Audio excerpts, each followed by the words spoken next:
Radio 760 presenta Amanecer con Dios.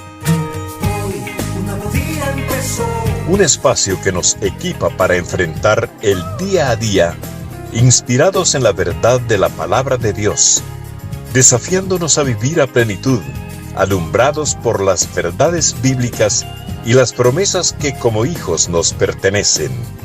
Contigo, Amanecer con Dios.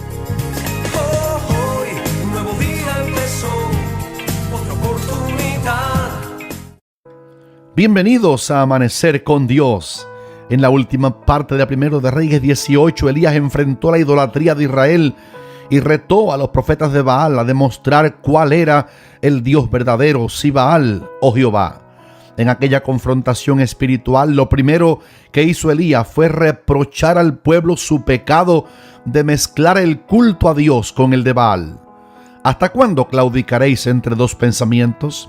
Si por una señal evidente ellos podían demostrar que Baal es Dios, Israel debía renunciar a Jehová. Pero si Jehová demostraba ser el Dios todopoderoso, Baal era un falso ídolo y había que abandonarlo.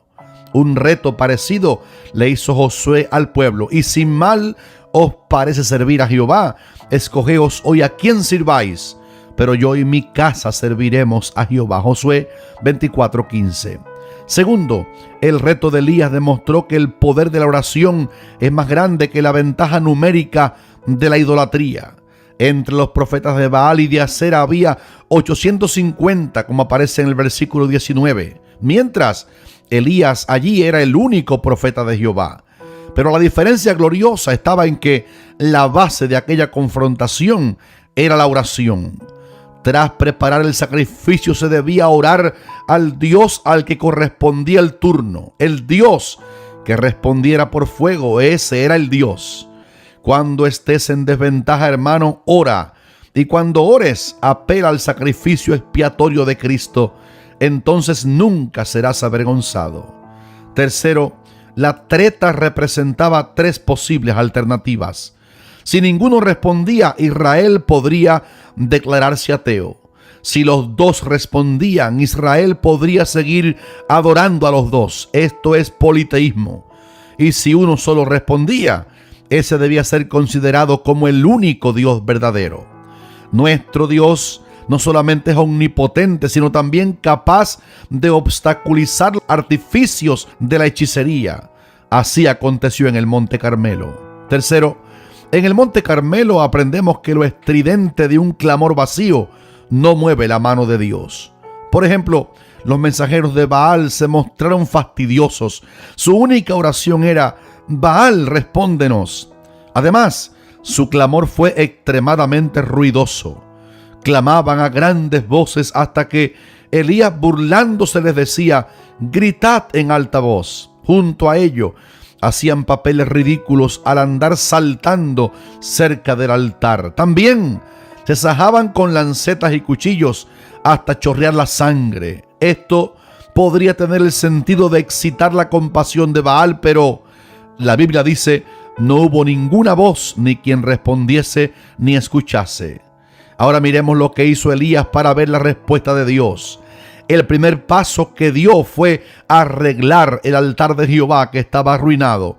Primero de Reyes 18:30. Al arreglar ese mismo altar, Elías daba a entender que no era fundador de un nuevo culto, sino un restaurador del culto al mismo Dios de Israel. Para arreglar el altar tomó 12 piedras conforme al número de las 12 tribus de Israel, versículo 31. Años antes, bajo el reinado de Roboam, 10 de estas tribus se habían rebelado contra Dios y se habían adherido a Baal, pero Elías las consideraba legalmente pertenecientes al verdadero Dios en virtud del pacto establecido entre Dios y los patriarcas de la nación. El segundo paso que dio Elías fue preparar el sacrificio del holocausto, como aparece en el versículo 33.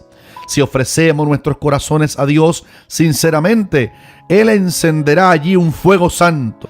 En el Monte Carmelo nunca hubo tabernáculo ni templo, pero con todo, nunca hubo en el Antiguo Testamento un sacrificio tan acepto como este. En verdad, Dios busca en todo lugar corazones obedientes y allí manifestará su gloria. El tercer paso que dio Elías fue echar 12 cántaros de agua sobre el sacrificio. La fe se pone a prueba cuando la petición está llena de obstáculos. Sin embargo, persistimos en creer y orar. El cuarto paso fue orar a Dios. Al observar la oración de Elías vemos humildad, sencillez y solemnidad. La compostura con que oró contrasta con el frenesí con que estos paganos pedían el favor de Baal. En su oración, Elías apeló a dos cosas: a la gloria de Dios al decir, sea hoy manifiesto que tú eres Dios, y apeló también a la edificación espiritual del pueblo. Dijo, para que conozca este pueblo que tú eres Dios y que tú vuelves a ti el corazón de ellos. Versículos 36 y 37. Entonces cayó fuego de Jehová y consumió el holocausto, la leña, las piedras y el polvo, y aún lamió el agua que estaba en la zanja. Viéndolo todo el pueblo se postraron y dijeron, Jehová es el Dios, Jehová es el Dios. Ya no había lugar para el ateo ni para claudicar entre dos pensamientos. Era hora de adorar a Jehová, el único y verdadero Dios. Amados, no es tiempo de claudicar entre dos pensamientos, sino de amar al Señor con todo nuestro corazón y adorarle como el objeto supremo de nuestra alabanza. Si nuestra fe se afirma en el Señor, el enemigo quedará avergonzado y nosotros seremos un instrumento de la gloria de Dios, a fin que muchos conozcan a Jesucristo, el único Salvador del mundo. Que Dios te bendiga. Bajo el auspicio de Iglesia de Cristo Elim Central, Radio 760 presentó Hoy un nuevo día empezó. Amanecer con Dios, en la voz del pastor Eliseo Rodríguez, de Iglesia Evangélica Monte de Sión, de Miami, Florida. Dios te bendiga.